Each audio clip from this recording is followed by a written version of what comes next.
Hola, bienvenidos de nuevo. Soy el doctor Carlos Waldo, soy especialista en medicina interna y este es mi canal Enseñando Medicina Interna. El día de hoy toca subir un video de actualidades en la medicina donde trato de revisar artículos recientes o guías recientes que hayan salido, que hayan sufrido algún tipo de modificación u actualización. Trato de hacer un resumen del artículo lo mejor que sea posible para presentarles a ustedes los resultados y dejarles las conclusiones a su mejor consideración. El día de hoy me encontré con un artículo acerca del asma grave, ¿no? Sobre el tratamiento de este tipo de pacientes, pacientes con asma grave y su respuesta a los biológicos, que hoy en día son medicamentos y fármacos que así como otros medicamentos que están saliendo en la actualidad, también están siendo un parteaguas en el tratamiento de muchas enfermedades, entre ellas el asma, el EPOC, enfermedades reumatológicas que han venido a cambiar el curso de estas enfermedades. Entonces, es importante saber este tipo de fármacos, si están funcionando, si no están funcionando, en quién está indicado, cuáles son las contraindicaciones, en fin. Entonces, actualizándome acerca del tratamiento de los biológicos, me he encontrado con artículos en diferentes patologías y en este momento me gustaría hablar en específico acerca del asma. Entonces, asma grave, ¿responden mejor a los biológicos? Ya tengo un artículo, de hecho, o un video acerca de un artículo que nos habla específicamente sobre los pacientes con asma grave que son tratados con benralizumab. En este artículo en específico que está en mi canal, les vuelvo a repetir, si no lo han visto, los invito a que lo vean. Los autores se plantean la posibilidad de disminuir la dosis de los esteroides inhalados con el uso de los biológicos, que en este caso el benralizumab.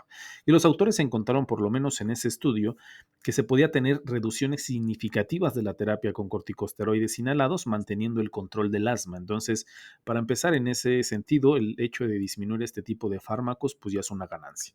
Pero en este artículo en específico, los autores no se enfocan en ese tema en específico, sino en algunas otras cuestiones. Entonces, a manera de introducción, el asma grave es una enfermedad que afecta, pues va a depender de los artículos o la literatura médica que leamos, pero más o menos va entre el 5 al 10% de los pacientes con asma. Y estos pacientes que van a tener un asma grave, por lo general va a ser muy difícil controlarlos, a pesar de las dosis altas, de las dosis de rescate con esteroides, esteroides vía oral. Son pacientes que van a tener una dificultad para su tratamiento. Esto siempre y cuando ya se hayan descartado algunos otros factores que estén provocando que el paciente no esté bien controlado, como aquellos pacientes que no tengan una adecuada adherencia a los medicamentos, que no estén utilizando los medicamentos de una manera adecuada, así la técnica, y algunas otras comorbilidades que no están siendo tratadas y que pudieran estar exacerbando los problemas del asma. Descartando todos esos distractores en este tipo de pacientes, hay cierto porcentaje de pacientes con asma grave que va a ser de muy difícil control, a pesar de la terapia convencional que se tiene con los broncodilatadores, esteroides inhalados y esteroides tomados. Entonces, los fármacos biológicos para el asma son un tratamiento muy eficaz. Desafortunadamente, hoy en día todavía sigue siendo una opción bastante cara. No está, no es una opción para todos los pacientes, sobre todo los pacientes que se encuentran en instituciones públicas. Serán pacientes muy seleccionados a los que se les va a intentar dar este tipo de fármacos. Y pues estos investigadores en este artículo en específico, eso es un estudio que se llevó a cabo en Dinamarca y lo que estaban buscando estos autores es ver qué tantos pacientes con el uso de biológicos logran una remisión, es decir, qué tantos pacientes dejan de utilizar los esteroides de rescate, que se encuentren los síntomas controlados sin exacerbaciones. Están buscando estos autores qué tanto porcentaje de los pacientes logran esta remisión. Entonces, este es el artículo. El artículo se publicó en el CHEST en febrero del 2024 y se denominó Respuesta clínica y remisión en pacientes con asma grave tratados con terapias biológicas. Este estudio tiene la peculiaridad que es un estudio observacional de la vida real. Este tipo de estudios, a diferencia de los estudios controlados, estos son estudios que tienen por objetivo conocer pues un poco más con profundidad los aspectos sobre la seguridad, así como también pues observar a las personas en su vida cotidiana o en la vida real, entre comillas, cuando tienen una enfermedad y están siendo tratadas con ciertos fármacos. Entonces, por eso se denominan estudios de la vida real. Pues bueno, este estudio que se publicó para ver los pacientes con asma tratados con biológicos es un estudio observacional de la vida real.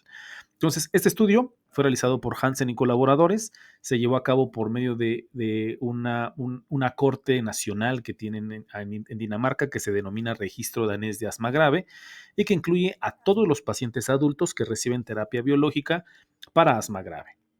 ¿Qué fue lo que valoraron los autores? ¿Cuántos pacientes con asma grave tratados con terapia biológica logran la remisión clínica y qué predice la respuesta del tratamiento?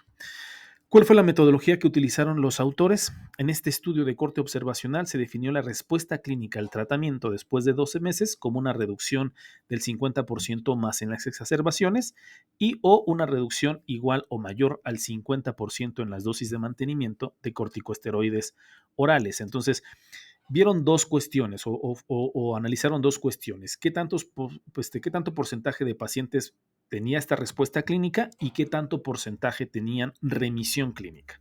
Y la remisión clínica la definieron como el cese de exacerbaciones, es decir, que el paciente ya no volviera a tener exacerbaciones y los corticosteroides orales de mantenimiento se suspendieron. Además de la normalización de la función pulmonar, y ellos nos los comentan con una FEBI por arriba del 80%. Además, con una puntuación en el cuestionario de control de asma, que son 6 preguntas, igual o por debajo de 1.5 después de 12 meses de tratamiento. La población que se analizó fueron 501 pacientes y de estos pacientes estaban tratados con fármacos biológicos de diferente índole, dirigidos a IgE, la interleucina 5, interleucina 4/13 para el asma. ¿Y cuáles fueron los resultados? ¿Qué encontraron los autores? Después de 12 meses de tratamiento con biológico, el 79% de los pacientes obtuvieron una respuesta clínica. La verdad es que, pues, un número considerable. De los 501 pacientes, 397 por lo menos tuvieron una respuesta clínica, ¿no? Y de estos 397%, de 79%, el 24%, es decir, 97% tuvieron una remisión clínica. De la población total, que eran 501 pacientes, serían solamente el 19%, ¿no? O sea, el 19% de todos los pacientes que recibieron biológicos durante 12 meses, ese seguimiento que se les dio de 12 meses, el 19%, es decir, 97%, de 97 pacientes de esos 501 tuvieron una remisión clínica. Además de eso, de ver que tenían una remisión clínica y una respuesta clínica, los autores analizaron cuáles eran, pues, los factores de riesgo para que no respondieran a los biológicos y qué factores eran, pues, de buen pronóstico para que tuvieran una adecuada respuesta a los biológicos. Lo que encontraron los autores es que los pacientes que tenían más probabilidades de no responder al tratamiento eran aquellos pacientes que tenían obesidad o que habían estado tomando esteroides orales antes de iniciar el biológico. Eso eran lo que encontraron los autores. Y aquellos pacientes que sí tenían o que eran como factores pronósticos buenos para que respondieran al tratamiento biológico, encontraron que son los hombres que tuvieran una mejor función pulmonar antes de iniciar el tratamiento con el biológico, que tuvieron altos marcadores de inflamación tipo 2, por ejemplo, recuento de eosinófilos, niveles de IgE y niveles de óxido nítrico exhalado, que tuvieran un diagnóstico más corto o una duración más corta de la enfermedad y que tuvieran exacerbaciones más agudas antes de comenzar con los agentes biológicos. Entonces, esto fue por lo menos lo que encontraron los autores en esta población. En Dinamarca, de esos 501 pacientes, encontraron estos dos factores de mal pronóstico y todos estos factores de buen pronóstico para que tengan una adecuada respuesta a los biológicos. Entonces, ¿cuáles fueron las conclusiones de los autores? Y se las leo de una manera textual. Se logró una respuesta clínica en la mayoría de los pacientes adultos que iniciaron la terapia biológica y se observó una remisión clínica en el 19% de los pacientes después de 12 meses de tratamiento.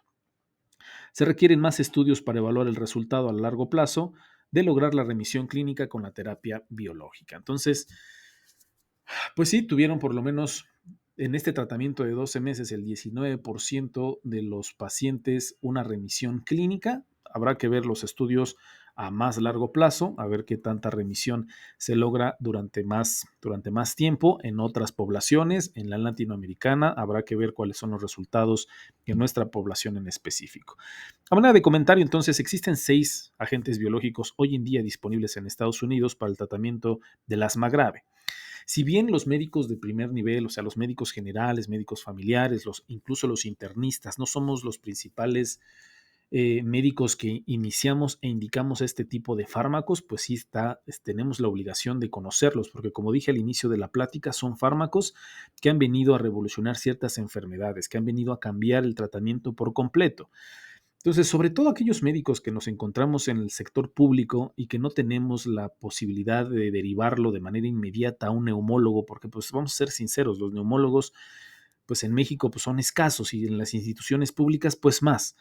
Entonces, tendremos que conocer cuáles son los medicamentos biológicos, tenemos que conocer con quiénes están contraindicados, cuáles son las indicaciones, quiénes no van a responder, conocer a pie juntillas cuál es el tratamiento pues convencional de este tipo de pacientes y si una vez que no responden a este tratamiento convencional, pues buscar una terapia biológica y derivarlos de una manera adecuada a los neumólogos y no saturar su consulta, a lo mejor con interconsultas que pudiéramos nosotros resolverlas en nuestra consulta en un segundo nivel, en un primer nivel. Entonces, sí estamos obligados a conocer este tipo de datos, que conocer este tipo de cuestiones para poder hacer una derivación oportuna y adecuada al médico especialista, que en este caso el neumólogo, pues obviamente es el que le iniciará el tratamiento, le dará seguimiento, hará el ajuste correspondiente a este tipo de pacientes, pero pues nosotros tenemos que saber quiénes son los mejores candidatos y derivarlos a tiempo y de una manera adecuada. Entonces, la mayoría de los pacientes tienen buenas respuestas a los agentes biológicos y aproximadamente una quinta parte logrará un control completo de su asma. Por lo menos en este estudio. Habrá que esperar algunos otros estudios que se confirmen estos resultados en algunas otras poblaciones a más largo plazo, sobre todo porque pues, los biológicos son hoy en día, hoy por hoy, todavía siguen siendo medicamentos extremadamente caros y entonces es importante comprender las características que predicen la respuesta y cuáles son los mejores candidatos. Entonces, pues nada, eso sería todo. Me parece que son temas pues importantes, sobre todo porque hoy en día, pues, revisando y buscando artículos de interés para presentarles a ustedes, la verdad es que pues hay mucha literatura acerca de los medicamentos biológicos y está saliendo mucha literatura médica al respecto, entonces pues estaremos viendo y trataré de estar analizando en la medida de lo posible la mayor cantidad de este tipo de estudios sobre los biológicos y cuáles son las características y mejores opciones para nuestros pacientes. Pues bueno, eso sería todo. La verdad es que me pareció interesante y quise compartirlo con ustedes. Si no me sigan, síganme, denme un like. A mí me ayuda mucho a crecer en mi canal y pues muchísimas gracias a todos los que me siguen, me dan like y me han dejado comentarios en mis videos. Que tengan un bonito día y una excelente semana.